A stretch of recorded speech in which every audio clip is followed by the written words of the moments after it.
Welcome, everyone, to the Holstein House Podcast. I'm the West Virginia woman, Robin, of RobinHolstein.com and Holstein House, where my guests get a great night's sleep at a fair rate plus breakfast.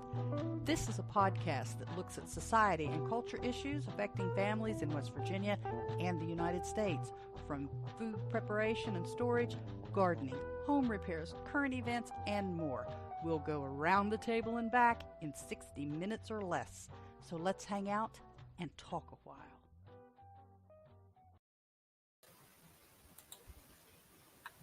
Good morning, all y'all. How are you this morning? I am Robin Holstein of Holstein House and the Holstein House Broadcast. It's Tuesday, November the 14th, 2023, and this is episode 116 of the Holstein House Broadcast, answering your questions on hosting a B&B from your home, food pantries, your food preparation and storage questions, and more. And today we're going to talk just kind of a generalized conversation on responsible gun ownership. Yeah. And then another 5 winter preps that you may want to consider, and some current events as well. And I know responsible gun ownership is not necessarily something you're going to hear from a bed and breakfast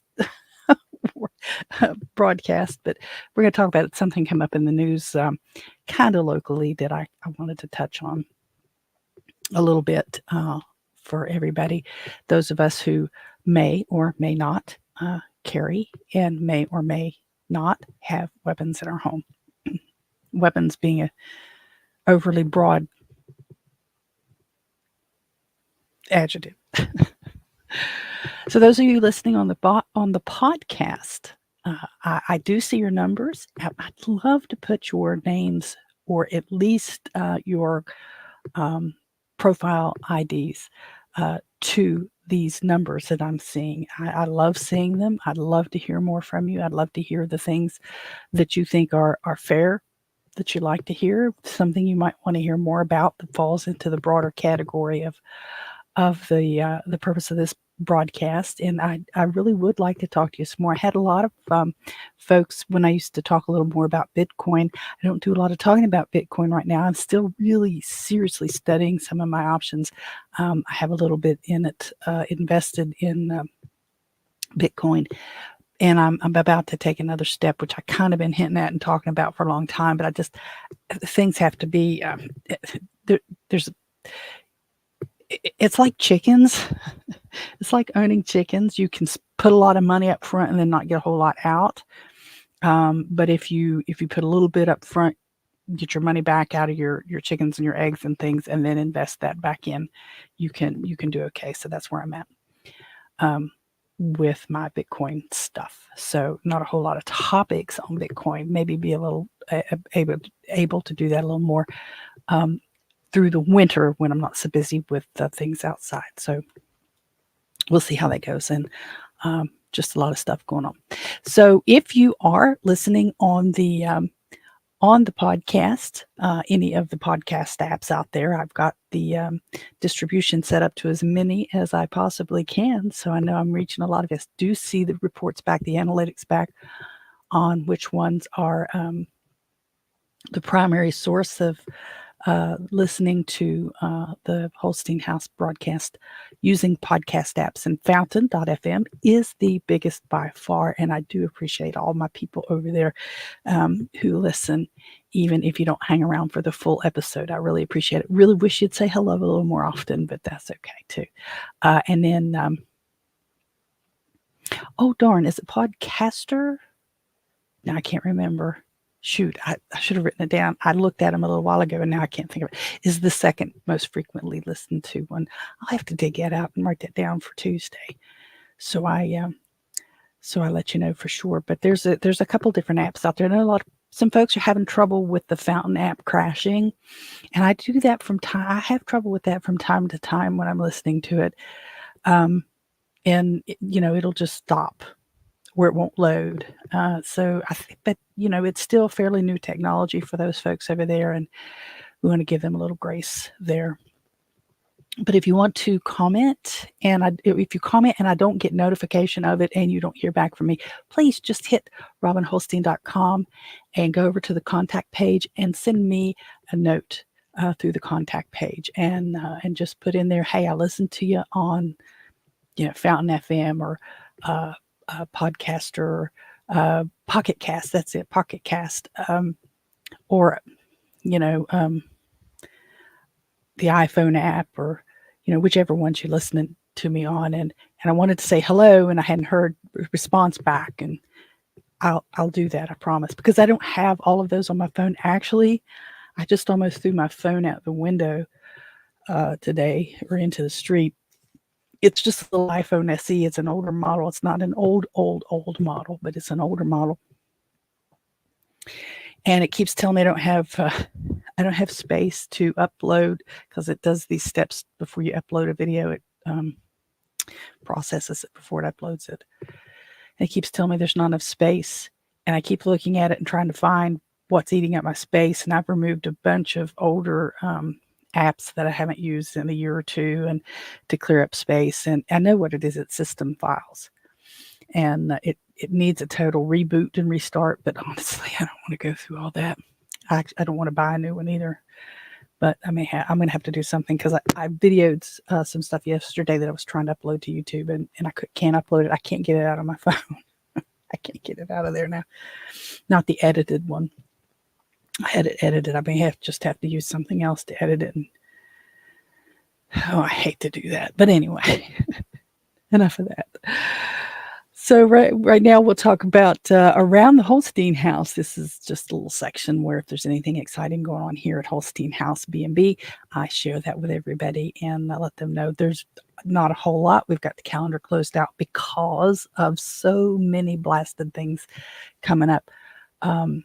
A series of medical appointments for Dad and myself, and then both of us, because we both go to some of the same doctors, and sometimes I schedule those appointments together. If they're just regular little checkups, go in, sit and talk to the doctor, and go out. Today we're going, after I leave here and after I upload the audio, I have to go do his INR test. And those guys of you who get tired of hearing it but have been here for a while know that Fridays is INR test day for Dad. And I go over and I do that test for him and submit those results so that the doctor can adjust, if necessary, his warfarin or Coumadin levels. And then today we'll leave from there and we'll go. He wants to get his flu shot. The physician wants him to have the higher, I don't know if we want to call it a higher dose. I'm not sure. I don't remember how they phrased that in the commercials about to ask your doctor. But it's like a double dose, and they recommend that for seniors. And I'm not going to do it. I'm not going to do it. I'm not going to get the double. It's bad enough that I get a single dose. I do that for a lot of reasons. I know a lot of folks that are in some of the groups that I'm in are very, very suspicious about any vaccinations, and I understand that. But the flu vaccination, I think, is stable. I get that it's always playing catch up, so it watches for the most current variation of influenza, and tries to play catch up on that. But the track record seems to be fairly stable with that. I'm okay with it. There's some stuff that I'm okay with, and the other stuff that I'm not. But the fast hurry up and let's jab everybody and then see what happens thing that went on a couple years ago, when the Rona went through. I was very suspicious of that. We did get our first 3, but I'm not going to get any more of them. I haven't talked to Dad about his preferences one way or another on that. I don't see the benefit in my research, and I know there are people who say you can't research yourself. Well, yeah, you can. That's how we get PhDs and doctors and stuff, is that they go out and they research. Research is a broad word. It can mean anything from looking up a bunch of stuff online to taking big tomes out of the library and sitting down and reading through them and taking massive notes, which nobody does these days. And that's why we are where we are these days. But anyway, so it's a busy day today, and I'm gonna probably take him out to lunch and maybe have a continuing difficult conversation that we've been having over the past couple of months about a situation that needs to be resolved. It's going to be tense, so I won't get into that with you guys. But I want to let you know about that. Hey, Dixon Way, good morning.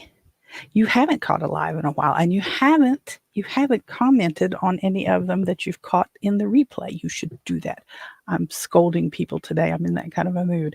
If you listen to the replays, as those of you who are listening on the Fountain app and can't see me, I'm shaking my finger in an angry grandma way. You should at least say hello and put the word replay or something in the comments. Oh, that's okay. Anyway, I don't mind that you guys catch the replays. It's great. I'm just glad that you're hanging around and you're listening from time to time, and we'll spare a few minutes to listen to me gripe, moan, and complain. But yeah, so for a lot of reasons, and scheduling and I hate to say the holidays because I would love to have the place open for the holidays, but I cook on Thanksgiving, and while I would really welcome guests in, and people are always put on Facebook to the folks that can see my posts that are in the immediate area. If you want to come and join to have dinner with us, we're having dinner at this time on this day. Just come on in. If you have particular things that you like to drink, bring those with you. I don't carry a lot of, diet soft drinks and stuff. So, but I do. And that's a genuine invitation. I just let me know you're coming so I can have enough plates. I've got plenty of plates, but a lot of them are in the cabinets. But it's a serious, genuine inquiry. The thing about having overnight guests is, with the B&B, you have, when people come and stay in your home that way, they kind of expect a little something different. They don't expect the routine piles of dishes in between cooking. So you're fixing all the cakes over here, and you're shoving all the dishes in the sink until you get the cakes in the oven, and then you start washing the dishes and running the dishwasher, and then the cakes come out, and then you're doing 2 or 3 pies, and you do that routine over. Outside guests generally aren't accustomed to that, and they tend to cut you. I get fascinated, especially at my Airbnb guests, when it comes time to do evaluations. And I've mentioned this to you guys before. They'll ding me for location. Hello, you looked me up. You have access to Google technology that lets you almost zoom down on the top of my house. Why are you dinging me for location? You didn't have to stay here. But it is what it is. I hate that phrase, and I catch myself saying it all the time.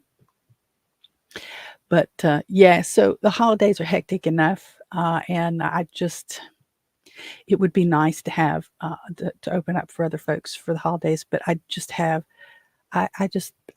just not. It's just not. But anyway, so the calendar is the booking calendars are really, really sparse right now with all that stuff going on. But if you do go direct book and use the promo code BROAD5, BROAD 5, and you'll get 5% off your stay. Along that line, I just want to touch base. A couple weeks ago, I shared with you that there were a lot of forest fires happening, and it was in the air. And I think I've even got a couple of videos up on the YouTube page that you can, where the smoke's just laying here in the valley. And I'm just a couple blocks off the Kanawha River. And so I'm down in the valley for Kanawha River, and the smoke just was laying in the air and just gasping, making everybody sick. The chickens didn't lay very well, and it was just a whole thing. Well, a lot of that eased up. We had some rain, and a lot of that eased up. However, this time of year, with all that mast and all that floor litter and leaf litter and stuff in the mountains, it doesn't take any amount of time for that to dry back out, and we have. And so we have more wildfires in the forests, and several of our,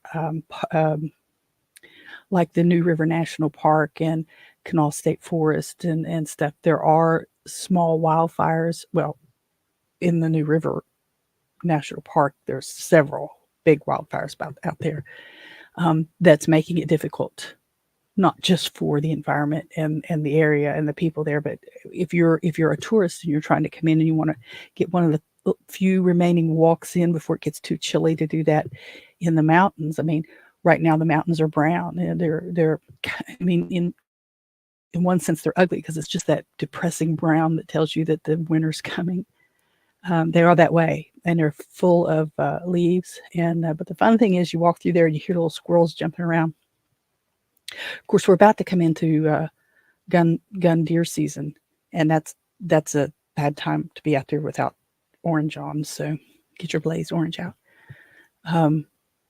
But the forest fires are kicking back up now. We should be getting. I haven't been out since I let the birds out this morning. We're supposed to be getting some rain this morning and into the afternoon. Steady, good drenching rain, which will take care of that. However, that rolls us into Thanksgiving. Thanksgiving rolls us into December, and then it gets too chilly to be out much in the woods that way unless you're a hunter. Most of the campgrounds will be closed after Thanksgiving, and so there won't be any camping to amount to much anywhere. So I just wanted to touch base on that a little bit. If you are coming into the area to hike, make sure you understand that there are wildfires going on in the area. Miscellaneous stuff, yeah. There's nothing changed with my lung issue. The MRI obviously is not till next week. That didn't change. The inhaler is obviously still. I haven't adjusted to it. I'm going to wait until I go back to the pulmonologist on the 7th. Yeah, the 7th of December.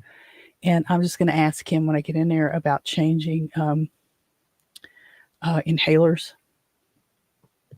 I really would like to be able to sing for Christmas. I can't sing like this, and I don't know that I'll be able to improve that. Even I'm not trying to right now, because if this is an irritation from the inhaler, I don't want to do any damage before Christmas. So when I go in and talk to him about it, and I'll be okay, because it would just be one or two songs anyway, so it's not going to be like I don't do a whole cantata. I mean, our church, we've only got a handful of people anyway. But I don't do that kind of math. I don't do concert singing or anything. I used to sing, not concerts, but I used to sing at hospice. I'd go up to the hospice house, Hubbard hospice house, of all things, 3 H's, and it's a little facility, just end of life stage facility. There were some folks there having rehabilitations and therapies and staying there short term while their families had a break or something like that. But it's laid out like a small hospital, one story, and had a little atrium and had a little center area with trees and a place where you could sit out in the yard. And I would go in just past the registration desk where you had to check in if you were visiting people there, and I would plug in a speaker, and I've still got it. Hey, it's over here. You can't see it. I had now for me, I call it a speaker. Mr. Holstein called it an amp. I don't know, but I could plug my microphone in. I ran my music off of my iPhone through into the auxiliary jack, and I would sing every Monday at the hospice house. I'd sing for an hour for them, and it was really good. It helped me out with a lot of things, and I developed a song list. In theory, I could have went to the bar and sang for 3 hours. I had 3 set lists. I could do that, but I didn't. I didn't go to the bar and sing, but I could have done that. But so I had a whole setup. I mean, it was a redneck setup.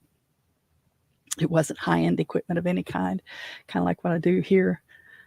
Nothing high-end, but it gets the job done. But I did sing. I did do that for a while. Then it got to be I have to have a tuberculosis test, and I have to have a chest X-ray for that. I can't take the skin test. and my insurance won't pay for it. And it got to be really frustrating just to go in and sing. The amount of stuff I had to do to sing once a week, which I'm sure was a blessing to people, but it was really difficult for me to get all of that worked out. So I didn't do that. But anyway, so that part has stayed the same. There's nothing new going on with that until I get the MRI and go see the doctor on the 7th.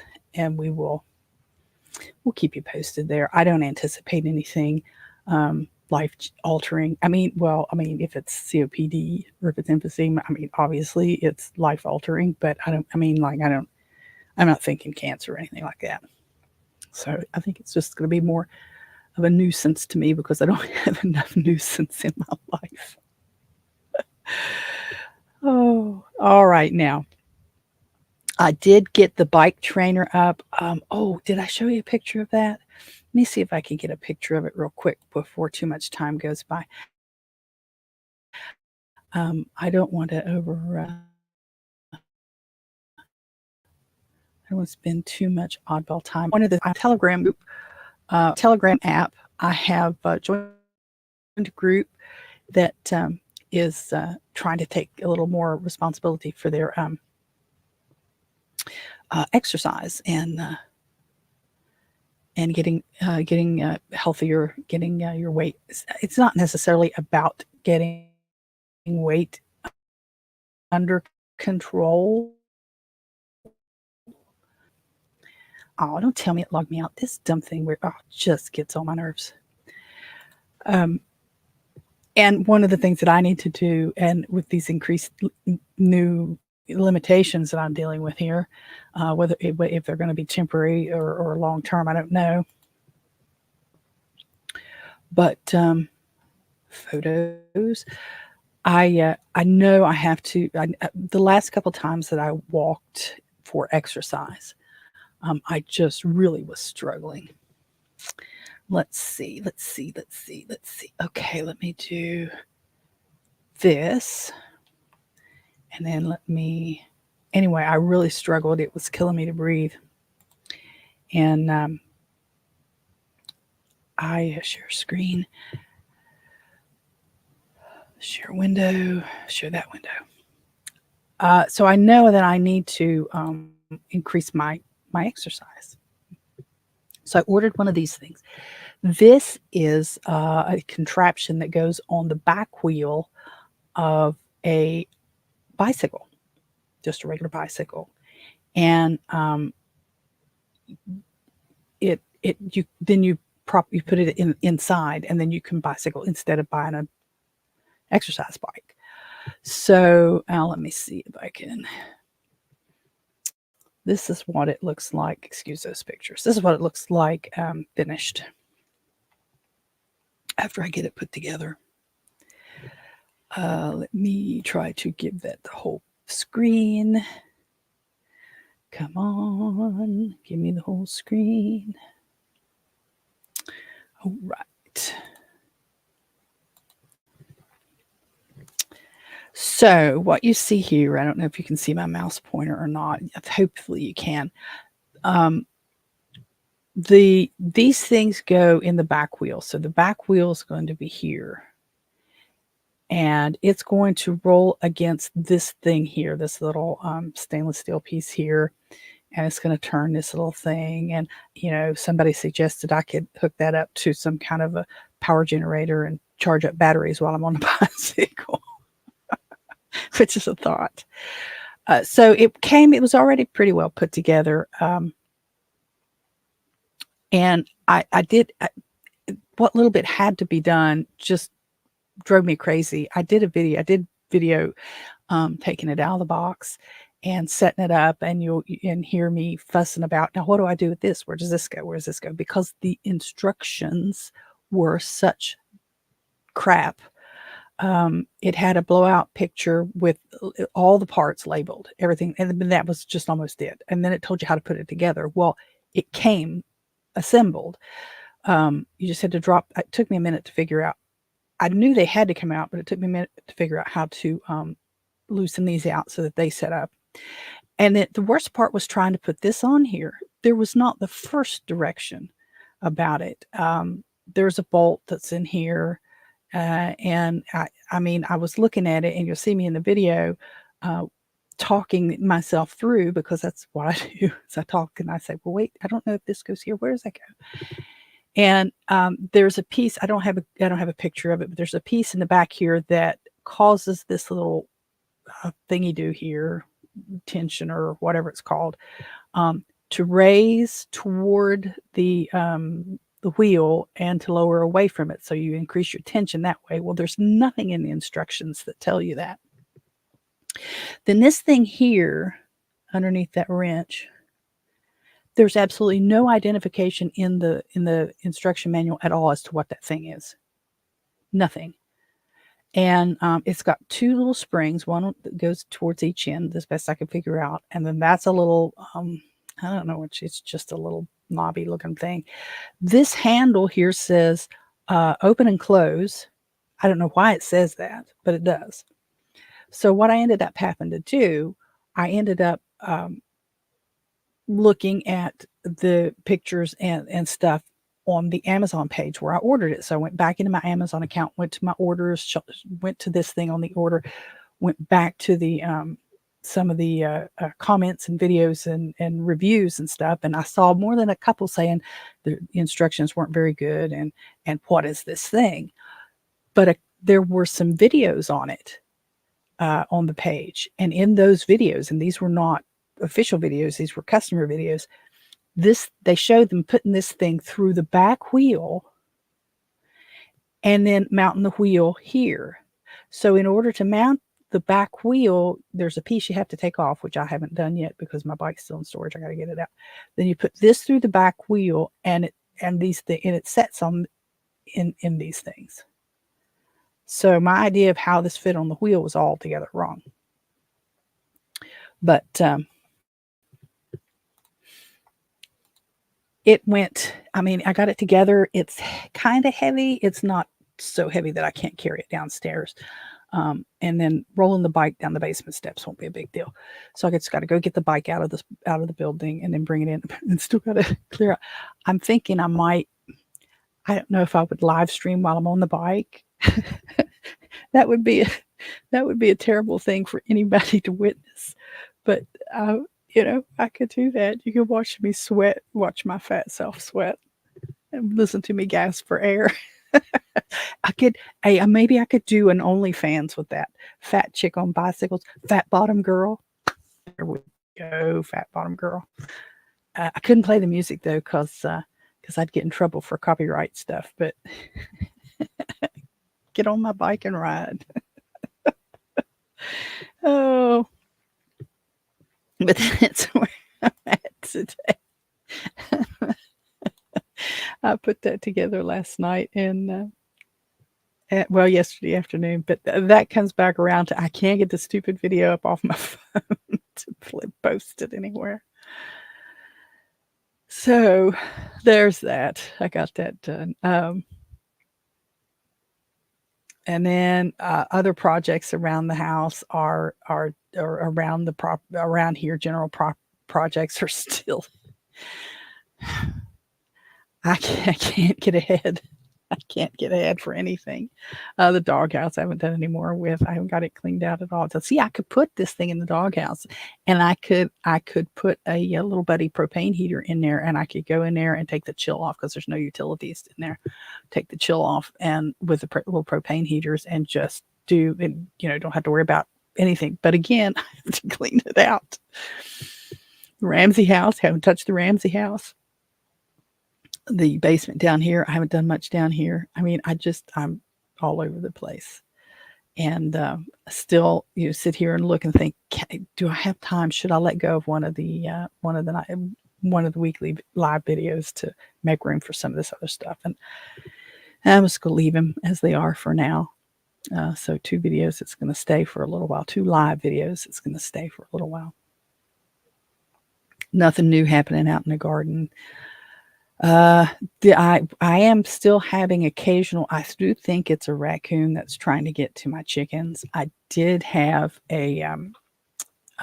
another experience where I went out to let them out, and the hardware wire had been pulled away. Even though I had fastened it down some more, it had been pulled away, and it was starting to break, and that just baffled me, because it's like, what is that, 1/4 inch squares in the hardware cloth, and there's the little small ones, really small ones. I think it's 1/4 inch, and it was just being where.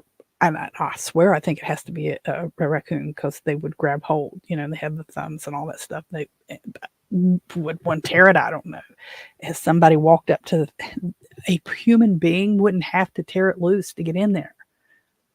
Just open the door. I don't think it's a human being. So there had been some muddy swipes. There wasn't anything clear enough for a paw print for me to look at. But I wiped those off.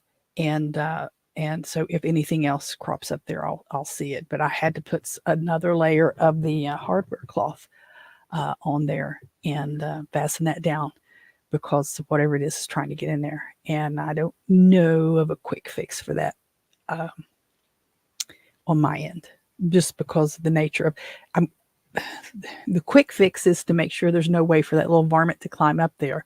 But I can't fix that, because on the other side of the coop is the run, and the run is obviously chicken wire, and it's got the roof on it, and it's got the tarp on it, and they could just climb up that too. So just have to batten those hatches down more. The molting ladies seem to be putting their feathers back in. I'm still seeing feathers all in the yard, but they seem to be growing them back. So I think we're going well. I give them a little extra protein all the time. Bible study. We're going to take a break this week coming. Thanksgiving week, the ladies didn't want to meet. Fine with that. Gives me a chance to do what I need to do anyway.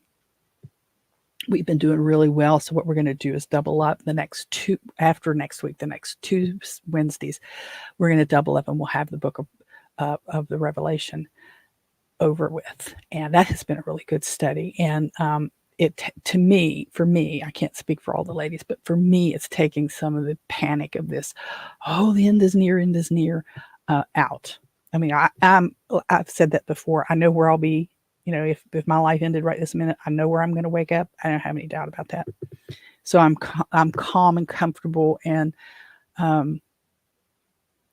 peaceful with that. I don't freak out about that.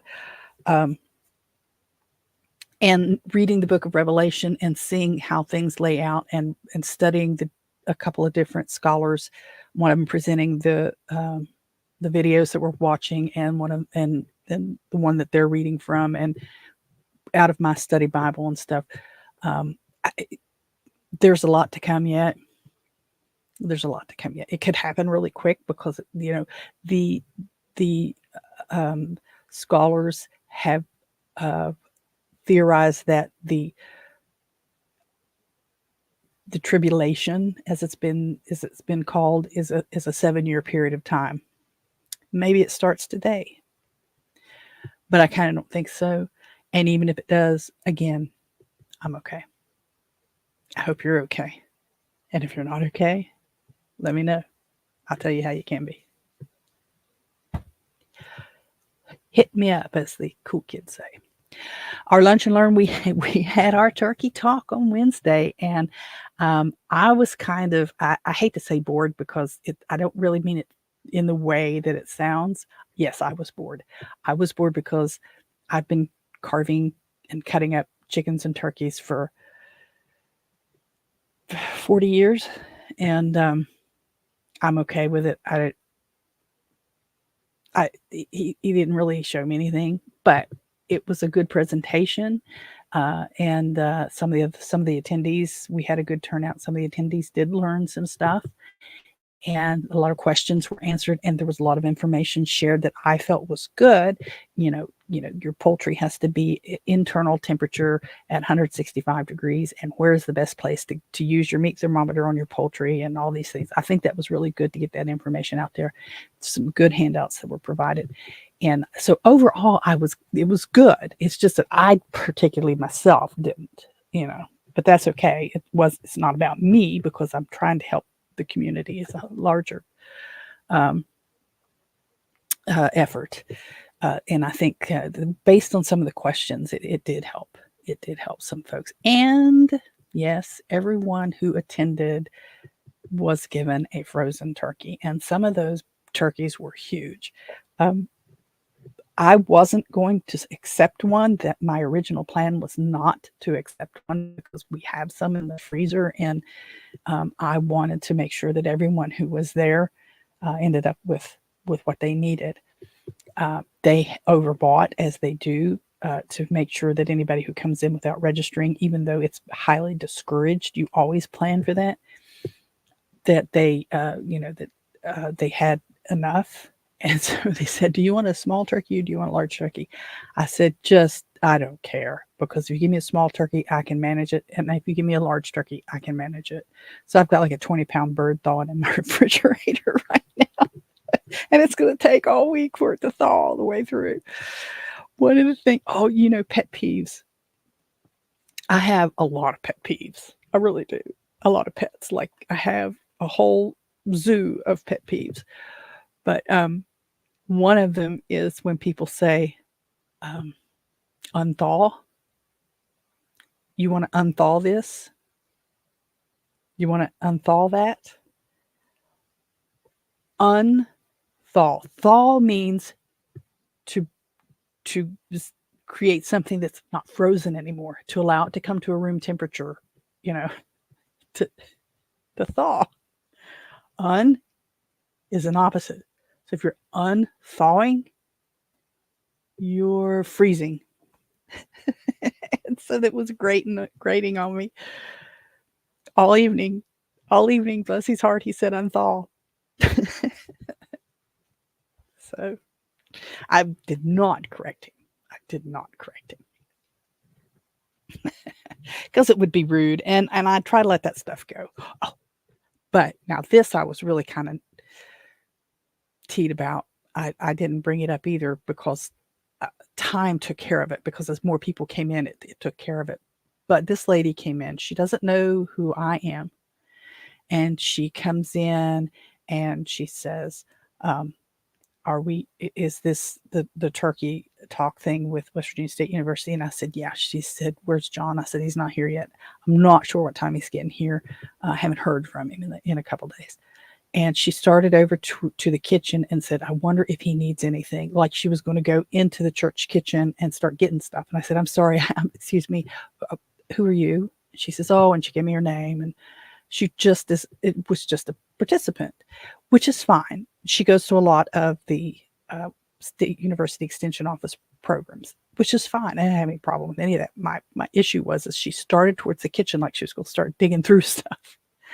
And I'm like, well, let's not do that. I have all kinds of grocery bags and stuff in there. If he needs it, we can get that taken care of. I'm here with the church. And she said, oh, okay. She then proceeds to sit down and put her filthy feet up in the chair. I kid you not. In a facility where she's a guest, she sits down and puts her dirty shoes up in the seat of a chair, like she's in her living room. And it just was like, don't do this. Don't say a word. Let it go. Don't say anything. And then the same lady, as John and I were trying to discuss, okay, are we going to meet again in December? He'd kind of like to not to. She's interrupting. Are you doing this in December? And I'm looking him in the eye. He's looking me in the eye. And I'm saying, well, what is your schedule? He said, well, my people are usually the 20th is usually their last day because of vacations and stuff and classwork and all that. I said, so you want to not do it so that you don't have people, and we're trying to have this conversation. This same lady is trying to break into our conversation to ask us, are you having it? Are you having it on the 20th? Is it going to be here on the 20th? What are you going to do on the 20th? We haven't even gotten that worked out at that point. So John and I continue to talk and we decide, okay, we'll skip December. I don't like skipping it because we're just getting started, but give him some grace. And yeah, it's right before Christmas. So, okay. We'll start. Okay. So we want to start back on the 4th Wednesday of January. And so I look and I say, I think it's the 19th. No, I think it's the 17th. The 17th. Okay. Do you want to? And then she's jumping in, trying to interrupt. Well, we don't even, I said, just get back with me later. We'll work it out. Because you have a pattern of things you do, like starting to garden plan and stuff. Yeah, we do. And she's still trying to jump in. And I really wanted to turn my head. Yeah, it takes all my patience sometimes. And say, I'm sorry. This is our conversation. Please don't interrupt. Yeah. But what I was trying to do was, and he knew this, trying to move him to just get back with me later. We don't need to discuss it now. Get back with me later. We don't need to just email me. We'll catch up. We'll work something out. It'll be good. I'll talk to you later about it. So sometimes people get on my nerves. My grandfather on my mother's side, my dad used to call him a recluse because he just didn't like people. And I think I'm like that. I think I've got a lot of him in my DNA. Because there's days, and you wouldn't think that with the stuff that I've been doing to try to keep the church and the classes and all this stuff, that I would do that. But yeah, it's some days I really don't like people. But I do. Let me finish up with this on the church because it's like 20 till. I want to make sure that that we get our gun talk in and stuff. I did get blindsided Wednesday afternoon. I had a letter to sign for, and we had talked. Oh, we didn't talk here, I don't think. It was one of those. It was a registered letter that I had to sign for it. I was down here on Friday last week when the mailman tried to deliver it, and so they're closed on Saturdays, and it said pick it up. And Saturday was Veterans Day. Pick it up on Monday. I went Monday. They didn't have it because there's a whole story there. But anyway, that letter was from the church insurance company, and it was saying that they were opting not to renew our insurance at the church at the end of this policy, which is in February, and they're opting not to renew because of the condition of the roof, loose shingles and loose siding. And so I called them and I said, I don't know. I'm kind of, and when the young lady answered the phone, I said, please understand, I'm in a little bit of a panic here because I just got a letter that they're not going to renew me at the church. I said, it says this, shingles. I said, we had shingles repaired because they used Google Earth to do this little check. They Google Earthed it, saw some shingles loose. I said, we had shingles repaired. We did get that done. And the loose siding on the front was a bird nest. The bird got behind a piece of siding. We had that repaired.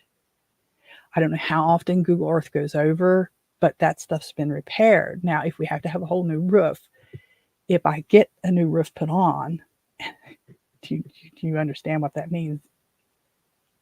If I get a new roof put on, but get a new roof put on, will you not cancel us? And the young lady that was talking to me, the customer service person, she says, I can't answer that. That has to come from, I don't know who, an underwriter or whatever. And I said, can we get that? I've already reached out to someone for an estimate. And can we, I do need somebody to call me back. I do need to get this worked out. I said, I really don't.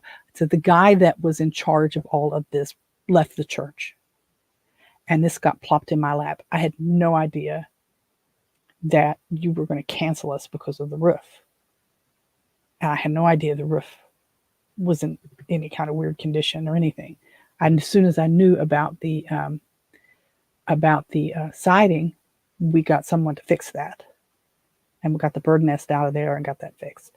I said, so I'm getting an estimate on a roof. And I just called the guy and I said, I want a black metal roof. No, I didn't say blue. I almost did, but I didn't say blue. A black metal roof. Because then it just goes on and then there's no dealing with the shingles and it's a done deal. And he hasn't gotten back to me with the estimate yet, but that was just on Wednesday that I reached out to him. So I'm waiting to hear from him. I didn't want to tell him what kind of a panic I'm in to get it done, but I am in a big panic now. The problem comes with paying for it. The chances are, if we get this new roof, It's going to take about every dime the church has in its bank account. And of course, I just had to give it to God and say, you've got to deal with this, because I can't. I'll lose my mind if I'm trying to deal with this. That doesn't mean I'm not working to get it done. It's just, I just can't spend all night and day freaking out if the roof doesn't get done. Good morning, Mike. It's good to see you. You're just about to catch me. I got this little bit to go, and then we'll get to talking about the guns. It's not a whole lot anyway. I'm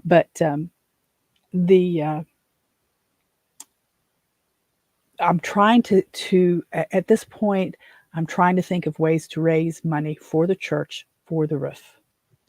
And we can't do it just with hot dog sales. We need a couple of good big things, and I don't know what that is. And I would really like if you guys, and I won't have time to do it all here today, but if you guys, those of you who are connected with me on the Telegram group, if you have ideas, drop it in there. If you're not part of our Telegram group, it's t.me/Holstein House Chat. The link's in the description. And it's also, it may not be. No, it's not there. You have to go to robinholstein.com and go to the contact page. It's there, because I tried to clean that description box up. So it was just going on forever. But if you have ideas that a small church, now we're just talking about, a handful of people, and I'm the youngest one, and I'm 58, ideas of how we can legally and morally raise, a couple grand anyway. That's the minimum. And I've got ideas for small projects. Obviously, hot dog sale, bake sale, singing telegrams for Christmas. I don't know. I've got a list of stuff over here that I was going through. Movie nights with donation, $5 at the door for a movie night, and we'll provide the popcorn or something. I mean, we've got some of those, but those are small. We need a couple of really good sized ones. And I'm just lost. My brain is so burned from all of this stuff the past 12 months. And it's been 12 months now. We've got our charge conference Sunday, and that'll make it a year exactly since the stuff came apart. And we've kept it open for a year, but now it's like, oh my gosh. So I do need some ideas on that. Oh, I'm glad. I hope you guys, Mike, didn't have any trouble in your travels. I do remember you saying that you were going to be out of town, and that you were visiting, and it was really gorgeous looking. So I will move on from the church now. But if you do have any ideas of fundraisers that can be larger amounts, I'm just lost. And when I reach out to my folks and say, do you have any ideas? No. You get that blank calf look. No. So, yeah, I'm trying. Let's move on. So these, I'm going to adjust my chair here. You'll see me hop around a little bit. Those of you who are on the video. What caused me to want to discuss responsible gun ownership is a story that I read in the it was from the local news company, a local television station, but I saw the link on Facebook, and then went over and read it. And this link actually will be is in the description, in the headline. 2-year-old child accidentally fires pistol, and we've heard that a lot. Young kids firing a gun in Ohio Walmart. Folks, you got to get your act together. You just got to get your act together. I'm sorry, the world is on fire and people are scared plumb poopless, but this you got to get your act together, people. I really get fired up over this for a number of reasons. Here's the story. Waverly, Ohio. Waverly police responded to shots fired call at a local Walmart location Thursday, learning a toddler discharged a firearm. Officers said a woman on the scene told police her 9mm pistol was accidentally discharged by her 2-year-old son. In what world, people? In what world? This is the type of thing that causes responsible gun owners to have to go through all kinds of stupidity to carry. Really.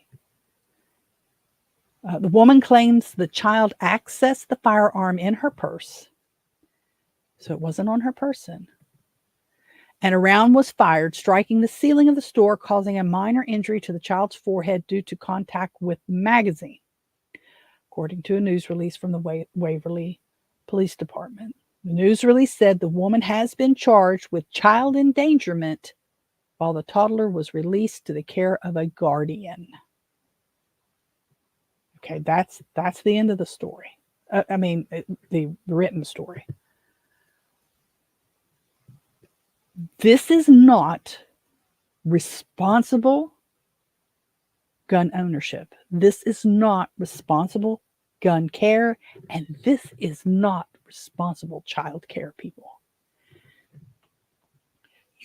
There's so many things right here. If you're going to carry, if you're going to carry concealed, and it doesn't say anything about whether she had a permit or whether I don't know if they require a concealed permit in Ohio. In West Virginia now, you don't need a permit to constitutionally carry concealed on your person. It doesn't carry outside of West Virginia. So just because I'm a West Virginian doesn't mean I can go to Kentucky and conceal carry. I have to have a concealed carry permit, the traditional concealed carry permit. It has to be recognized in the states that I'm carrying. If I stay within my own state boundaries, I do not need a concealed carry permit. If I go outside those boundaries, I need a concealed carry permit. So I have my concealed carry permit. Toddlers and pistols are a dangerous combination, regardless. If your handgun is in your purse and your purse is in the buggy, you are not in possession of that weapon. And if your handgun is in your purse and your toddler is in the buggy, you darn sure should not be putting your purse in the buggy. Period. End of discussion. If your handgun is in your purse and your toddler is in the buggy, and you put your purse in the buggy, it needs to be fastened shut. And if your toddler has a habit of getting in your purse, you have no business putting your handgun in there. What were you thinking? I have a couple different concealed carry purses. They're more cumbersome than they are helpful. That's why I've only got a couple. I've got a couple different styles, and once I tried to use them, I just didn't like them. One of them had zippers on two sides of a pocket on the outside, so you'd kind of tuck your weapon in one side, and the zippers allowed you to access it from either side if you needed to.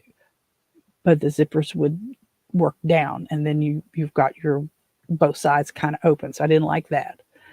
I've got one that has a pocket on the inside, but trying to get to it on the inside is just a pain. What I need is a fat chick's concealed carry belt thingy, holster thing. I look for them every now and again, but then I have to admit what size my waist is, and I don't like that a bit. But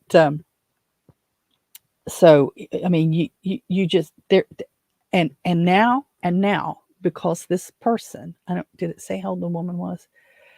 No, it doesn't say whether she was barely over 18 or if she was 25 or 26 years old. It doesn't say anything about how old the lady was. And it doesn't technically say in this article that it was the mother of the child. However, it says the toddler was released to the care of a guardian. I'm assuming it was the child's mother based on the way the story's written. So, yeah, child endangerment. Heck yeah. Heck yeah. Do you remember what a 2-year-old looks like? A 2-year-old is only about 2 foot tall, and they're wilder than billy goat kids. They're just all over the place.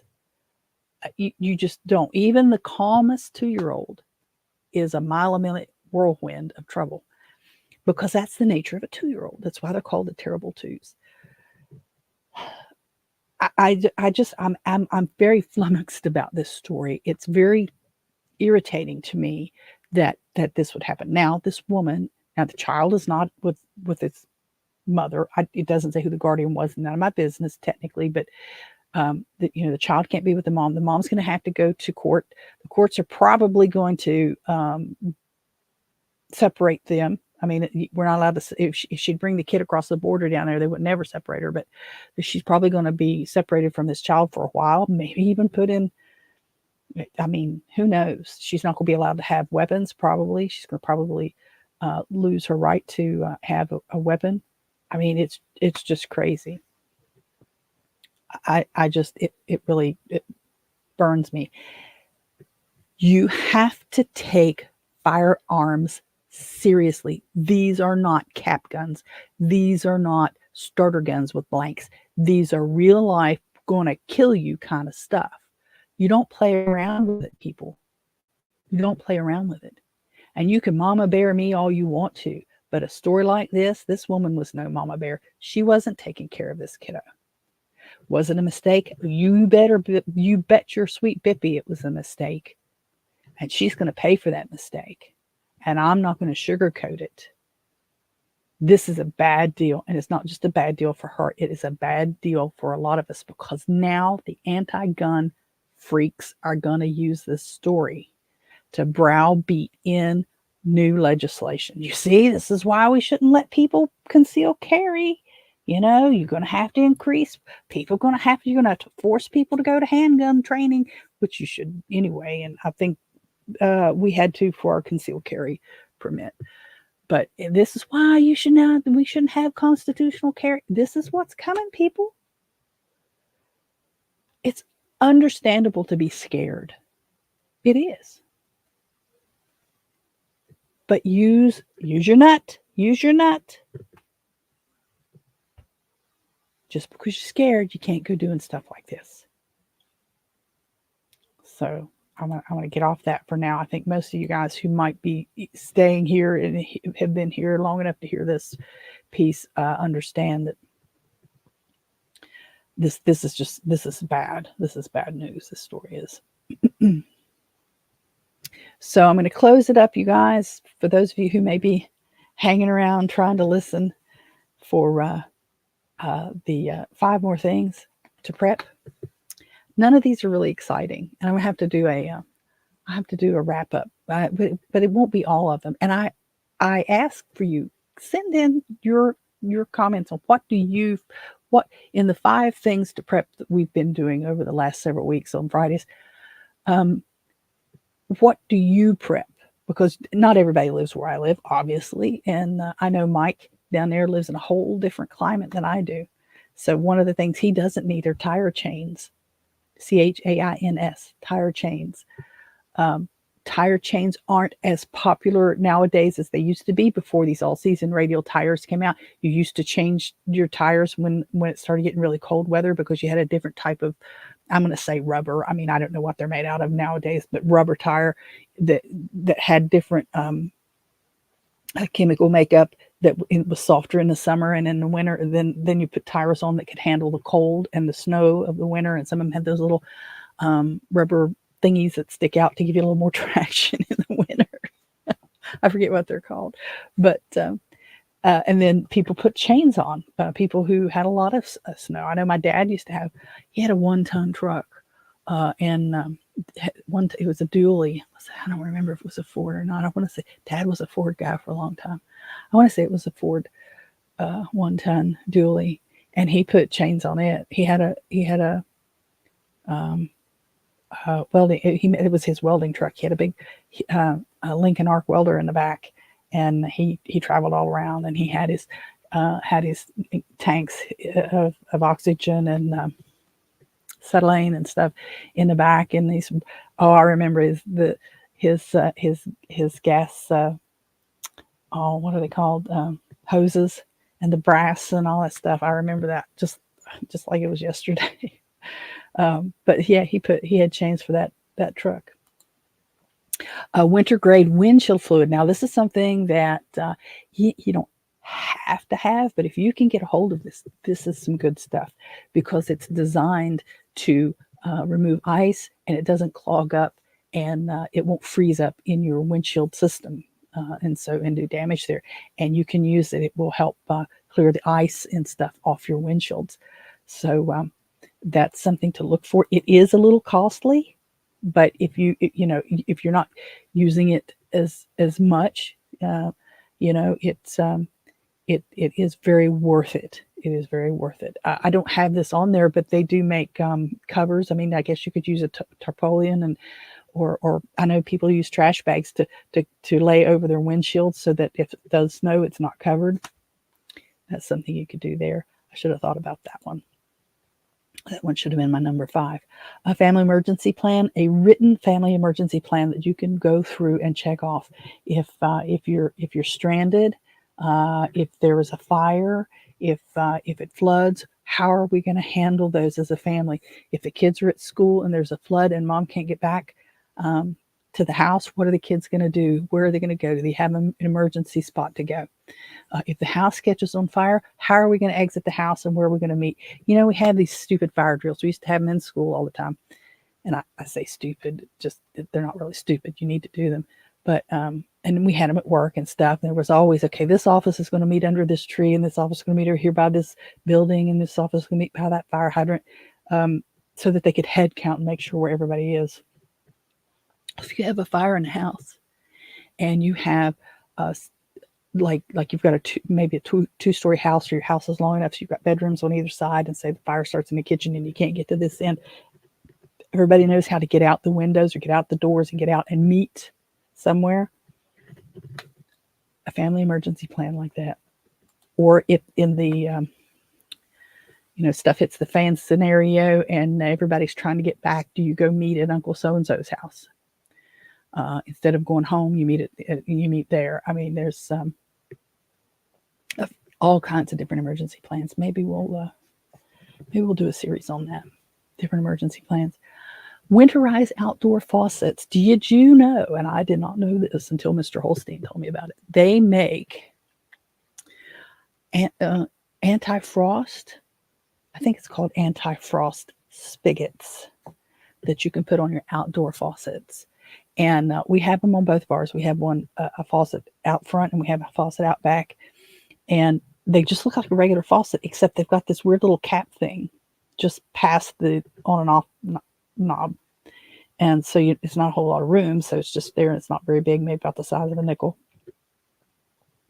And it's designed so that if water is in that spigot, and you're not supposed to leave your water hose on your spigots when it's freezing weather anyway, but if for some reason there's some water in that and it freezes, that it won't burst the spigot or crack the brass of your spigot, because frozen water will break a lot of stuff. It won't break. It probably won't break this plastic water bottle. That's a weird thing about water, but it would break my coffee cup if it can't expand out. So, if water is confined in these brass spigots for water, it could crack those spigots, especially if you leave the water hose on and there's enough water that it backs up. Maybe there's a kink or something and there's a drip, and all these different scenarios where you could have water build up and it gets into that brass spigot. It will crack that spigot. So So winterizing, and they make, for those that don't have those frost-proof spigots, they make covers, these insulated covers that you can put on your spigots that help keep that cold air off of them and help them to keep from freezing. Not necessarily will always, but help reduce the chance of your spigots freezing outside, because you just don't want to. Our spigots, we would have, well, this one, we'd have to turn the water off at the meter if it froze and burst. The one in the back of the house, we have a cutoff here inside the basement that we can cut the water off before it gets there. And it doesn't really fit. So I had these 4 things, outside things, and then I have bleach. That's why I need to categorize these a little better. Bleach. Why do you need bleach? Because bleach can do a multitude of things. It can help sanitize some water. And when you mix it, you can sanitize surfaces as well as sanitizing your laundry and getting stains out. And in the wintertime, we're all going to be bombarded, unless you absolutely are so self-sufficient that you don't have to come into contact with any humans, or you can get stuff delivered and they can sit outside long enough that the bacteria on the boxes dies. You need bleach. We're going to be bombarded with germs. People are going to sneeze. People are going to vomit. People are going to have bathroom accidents all over the place. If you get a stomach bug, or one of your kids brings home a stomach bug and you're changing bed sheets, you need to have some bleach. You need to be cleaning that place. Now, there are a lot of sanitizing household cleaners, but bleach is an all-purpose and very cost-efficient option, especially if you're having hard times, you don't have a lot of extra money. Bleach is a excellent product to have on hand for multi-purpose use. Oh, darn, it went right out of my head. What was I thinking?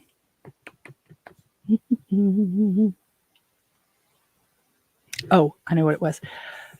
Be careful when you buy your bleach.